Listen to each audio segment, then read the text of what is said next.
Hello and welcome. So it's a great decision to come to TEDx. So talking about decisions, you may not be aware of it, but you make hundreds of them every day. Should I take my umbrella with me today? What should I have for breakfast? Which line I take to come to TEDxTitech today? So there are tons of them that you make, but you don't pay much attention to them. Now, these decisions are somewhat easy because they are personal, and people's opinion will not matter that much. But what about those times that you have to decide something and it's related to action that you will make in front of others? So things get complicated at this point. Let me ask you a question. How many of you change their behavior in public just based on the expectation of others, like, should I do this in this way or say it in that way? How many? Okay, another simpler question. If you're talking to someone, do you set some expectations based on the other side, gender, age, type of work? Yeah, most of us do this. This is mainly because of social norms dominates our society. Those norms or expectations that force us to do something in a certain way at specific situations. So, talking about this, things get more complicated when it affects our lives.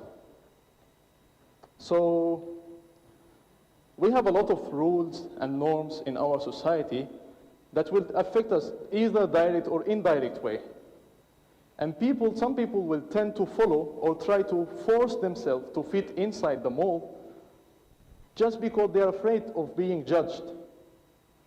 But have we questioned those norms before? Like, who set them up? When did they become norms at the first place? I think all we know about norms, that they are the most fearsome enemies of us as modern individuals. Charles Panatti, he's a writer, he wrote a book that I really highly recommend you to check it out. In that book, it's called Origins of Everyday Things.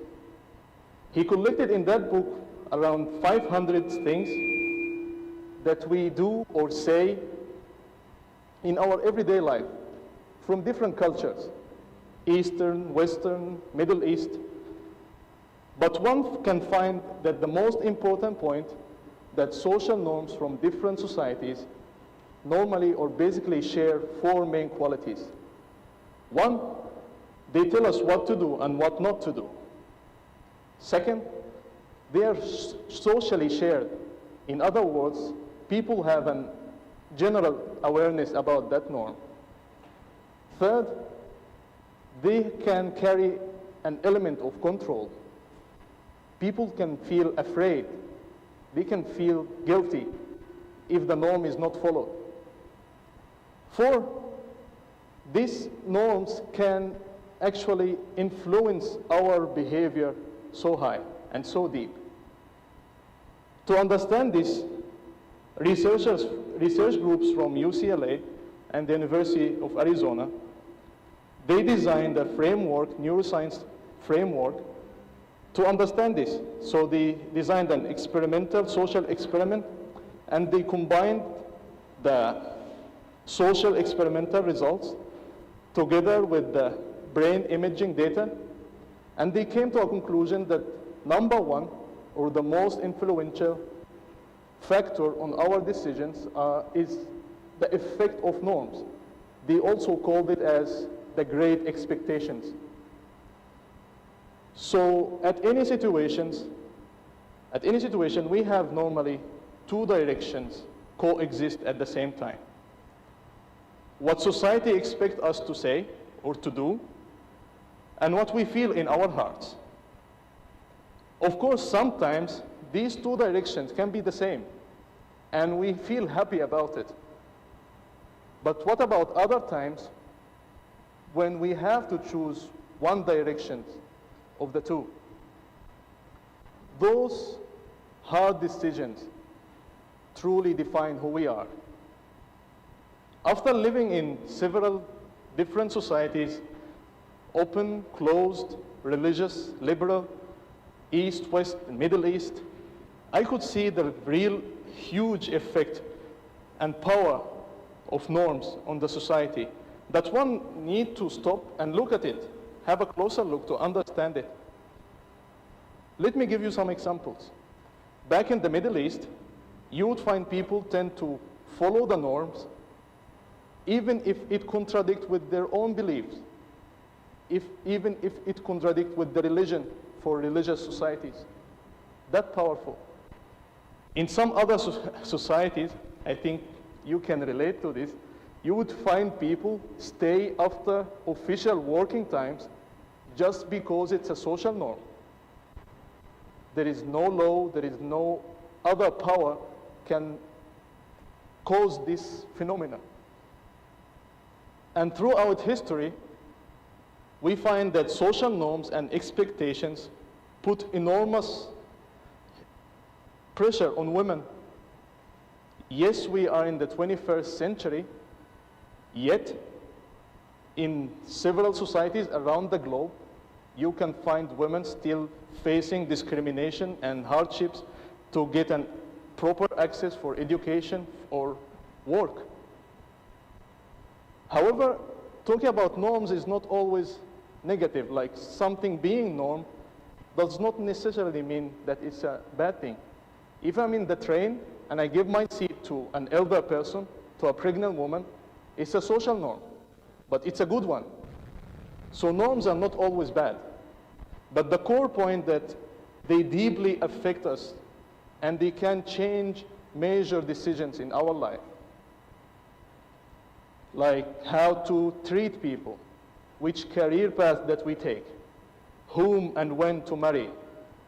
So we must stop before taking a decision and think about the reason why we are doing this. The good news is, just like any physical disease, social diseases as well can be cured, just with the right medicine. تبا لهم. So تبا لهم is basically an old Arabic term that means, this would be our medicine for today. That means ignore them, or in Japanese, mushisuru. So with تبا لهم, we will try to get back on our main track of life, our own, not others, not society. Wayne Dyer, he's an American philosopher, once said, when we change our way of looking at something, this something will change. So whatever is the opinion of the society, whatever is the norm, we have first to process it as a point of view, not to take it and accept it and let it change our life without understanding. Let me give you some examples about those social norms, and if we apply تبا لهم, what will happen?